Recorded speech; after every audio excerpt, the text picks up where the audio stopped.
Picture this. It's dawn. You're standing in a completely quiet stadium. The seats are totally empty, the air is still, and there are these long, cinematic shadows stretching across the ground. There are absolutely no roaring crowds, no bright screens, no scoreboard ticking down. But then, somewhere off in the distance, a single whistle blows. And instantly, your chest reacts. Your pulse actually quickens. You feel this sudden, very real spark of tension right in your shoulders. So why does that happen? Why in the world do we have such a profound, literally visceral response to a game that we aren't even playing? Well, the answer actually lies in how our minds connect to movement. To an outside observer, watching a game just looks like a passive, relaxing way to spend a weekend, but science tells us a completely different story. Deep inside our brains, we have these specialized cells called mirror neurons, and they are constantly at work. These neurons fire when you perform an action, sure, but they also fire when you simply observe someone else doing it. It's called action observation. Through this, your mind is actively decoding the mechanics and the intentions of every single movement you see.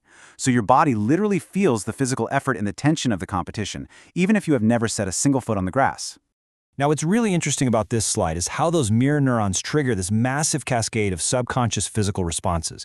Whether you're in the stands or just chilling on the couch, as a spectator, you fall into this unseen collective rhythm. Research actually shows that as a game unfolds, fans' respiration rates, their heart rates, even their muscle tension, it all fluctuates in perfect lockstep with the unseen action.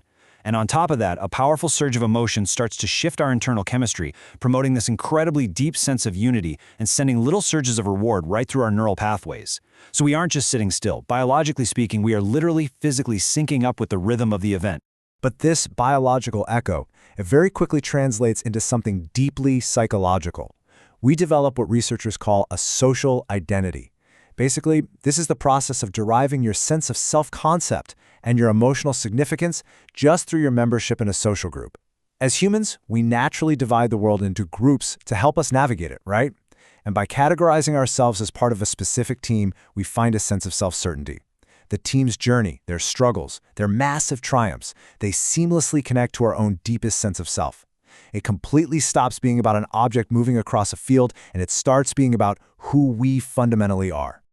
Think about a single, vividly colored scarf just hanging in a dark, quiet wardrobe. No logos, just solid team colors. Yet this incredibly simple piece of fabric is a powerful conversational catalyst. It's a beacon of identity. This social identity we just talked about, it's exactly what drives fans to don their team colors before they even walk out the front door.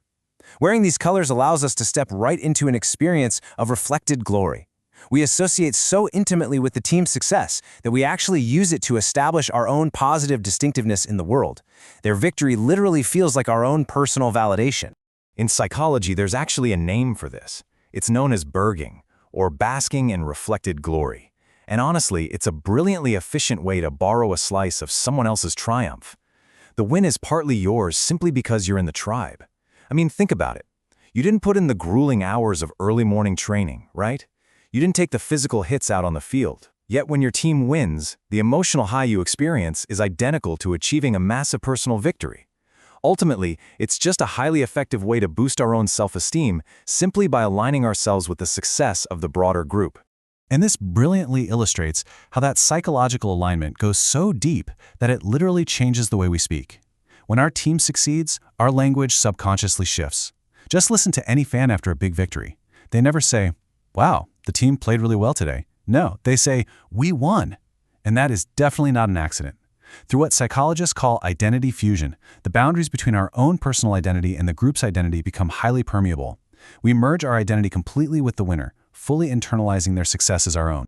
But what happens when that shifting scoreboard inevitably reveals a loss? The bright shapes fade into the shadows, and we instinctively engage in the exact inverse psychological reaction. It's called cutting off reflected failure, or corfing. Here's the wild part. Witnessing a defeat triggers the exact same regions of the brain that process physical pain. It genuinely, literally hurts. So just as quickly as we embrace the win, we distance ourselves from the defeat. We have to, in order to protect our vulnerable self-esteem. The data on this self-preservation is actually staggering. Across decades of research, studies have found a massive 55% decrease in fans wearing team colors on the Monday following a loss. Over half.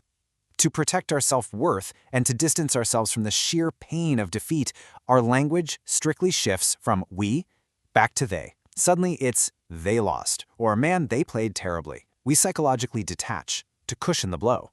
The team is pushed to arm's length, temporarily cut off, just until the pain subsides.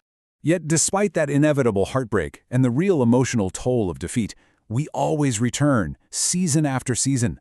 Why? Well, it really comes down to the immense power of shared viewing. Deep allegiance literally shapes how we perceive the exact same events.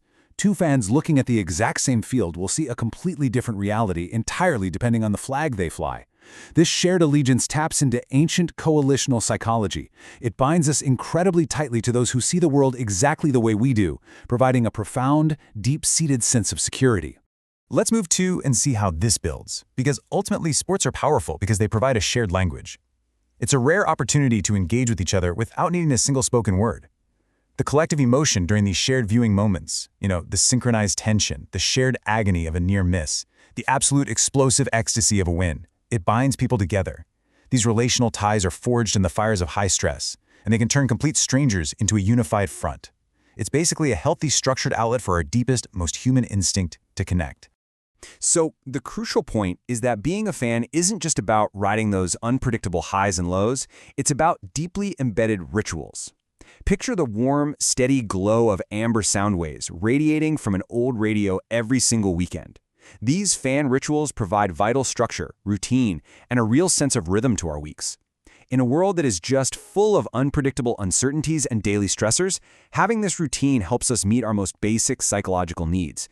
It gives us a predictable, safe space where we know we belong, no matter what else might be going wrong in our lives. And over time, these routines evolve into something even more meaningful. Think about worn ticket stubs. They're much more than just scraps of paper, right? They act as tangible anchors for memory and legacy.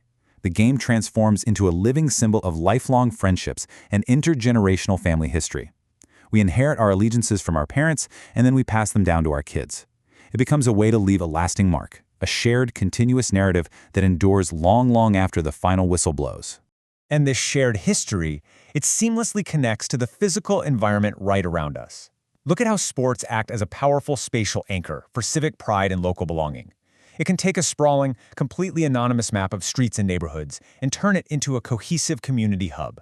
Whether we're walking down the street right outside the stadium or following the game from thousands of miles away, rooting for the local team is a performance of civic identity.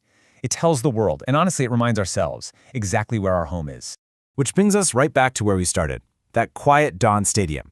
When we look past the surface, past the firing mirror neurons, the fluctuating heart rates, the protective language we use in those deep family rituals, we are left with a pretty profound thought. What if the game is just a vessel for human belonging?